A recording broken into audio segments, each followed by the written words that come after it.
Right, so the car has like a driver assistance option, which in one of the previous videos we said is not really working well. Unfortunately, it looks like it was actually like a settings issue, or not an issue, we just, you know, have sorted the settings. So let me show you.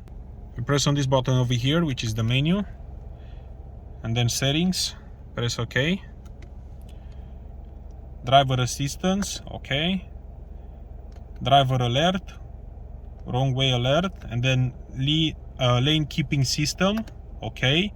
You want the mode to click on it, yeah, and be alert and aid, right? So the alert is just going to be alert. That's how it was set up initially, and then the aid mode will be, it's just going to help you out. But if you want to have both of them, alert and help, it means it's gonna kind of beep whatever, and then you'll feel it in the, he's gonna have a bit of a shaky move in the steering wheel, and then it will kind of help you out in keeping the right lane. Obviously, keep in mind, don't take this for granted. Always, you know, keep your hands on the wheel and make sure, you know, you're properly doing what you're supposed to do, which means driving.